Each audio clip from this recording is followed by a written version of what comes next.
Alright, Forest fans, Max Newton here on Talk Forest TV, giving you a quick review of Nottingham Forest 1, Manchester United 0. Come on! What a win that was. What a goal. What a shocking performance from the referee. What a dirty side Manchester United are. What digging in, what heart, what guts from every single player on that Forest side. Absolutely amazing. Obviously thought Chris Wood won't play, thought maybe Morgan Gibbs-White wouldn't play, wasn't prepared for Chris Wood and Callum Hudson-Odoi not playing. Nobody thought that might be an issue. But yeah, got the team sheet. I didn't even, I looked at the team sheet and didn't even notice there was no Callum Hudson-Odoi. So I think Nuno is a bit cheeky sometimes. He'll answer questions about a player's fitness or availability if he's asked directly about that player, but he ain't going to give anything away if nobody's asking him about him. So I can only presume, because Hudson-Odoi played the full 120 minute, or well, he played the full time since he came on against Brighton, but he didn't seem injured, took his penalty.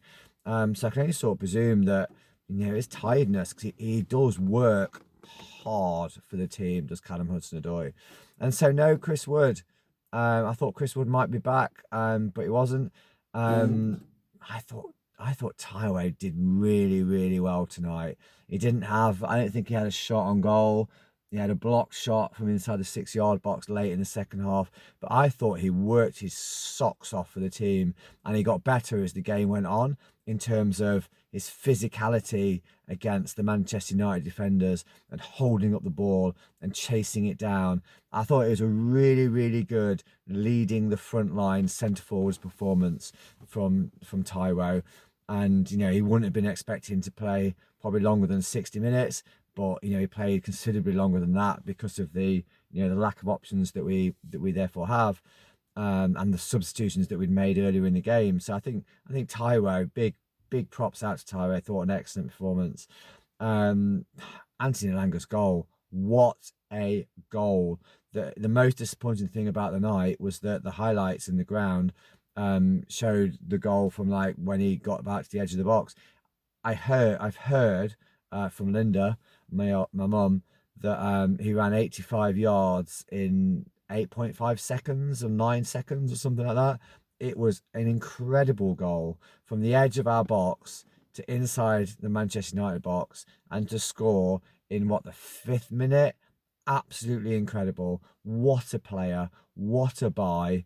And the man, when he went over to, I saw in the first half, and he went over to take a corner in front of the Bridgeford end, the Manchester United fans, to a man and woman and boy and girl, were on their feet applauding Anthony Elanga, because he's shown what a bizarre decision it was by them to let him go, and the players that they've kept hold of.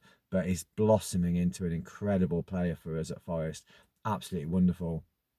What a goal. And then we for the first half, I thought we had moments. We had some really good attacking play. We looked really dangerous going forward. But I thought Manchester United were playing through the midfield far too easily. And there's too much space in that midfield. And also they were getting too much joy down our left.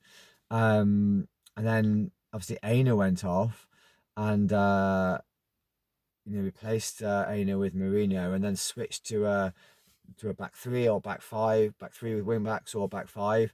And Danilo, unfortunately for him, the player to be hooked. I don't think he had a bad first 35 minutes, but it looked like he perhaps wasn't quite up to the pace of the game. But I think it was a formation switch that needed to be made to shore up, just to shore us up. Because it did feel a bit like we was getting overrun. Other points of interest throughout the game were how dirty Manchester United were. The niggly fouls, the horrible, the rakes down the back of the foot. And if I was refereeing, and I do referee, I'd have gone. There's a point about 40 minutes, 35 minutes into the first half, I'd have gone a player there, a player there, a player there, a player there, and you're the final one, and you've got a booking, because it was persistent and it was quite embarrassing. Elliot Anderson was barged over, looked like towards the edge of their box. Genuine foul, nothing given. Yeah, really strange performance from the Australian referee. To be fair, there was a few robust challenges from Forest that I thought were probably fouls that he didn't give either. And then in the second half, Casemiro had already been booked, like a stone wall booking offence on Morgan Gibbs White. A tackle from behind, probably a bit reckless, stopping a promising goal, a promising attacking movement. Stonewall yellow card, and for some reason didn't yellow card him. And you can tell that it should have been a yellow card and therefore red, because Amarin hooked him as soon as possible. And then Ericsson got booked.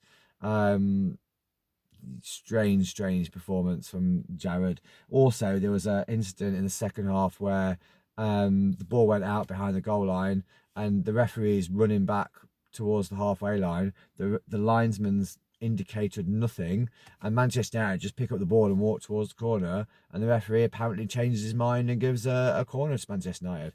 But we defended all those corners, and I don't know how many crosses went into our box, but with Triple M in the box. But also I saw brilliant clearing headers from Nico, from Morgan Gibbs White, from Ryan Yates, who was rightfully man of the match, from Marino. It was absolutely incredible defending.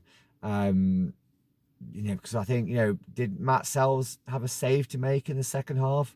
No, he didn't. Harry Maguire came on, had a header that, from where we were sat in the lower Bridgeford, looked like it was a free header, and he just headed it wide. But actually, seeing the replay of that, Morata was in his face, getting in his way, and did a great job to put him off enough to put it wide, and it was quite a difficult chance. Late on, there were some amazing tackles from Nico Williams and Ryan Yates in particular to stop promising attacks in and around our box. And Murillo with a clearance off the line that was also fantastic. It was a proper, we've played 120 minutes of football. We're men down. We've lost players during the game. We're absolutely shattered. But we hung on and we dug in, and it was a brilliant 3 points. Ryan Yates, man of the match in the ground. Can't argue with that. Anthony Elanga, man of the match on the telly. Can't argue with that. Yeah, I thought it was just a proper team performance where everybody absolutely busted their balls and gave 100% for the team. And we're now 10 points ahead of sixth place, albeit we played 2 games extra. But fantastic, absolutely fantastic. Delighted for the boys, delighted for the fans, delighted for the manager. Come on, you Reds.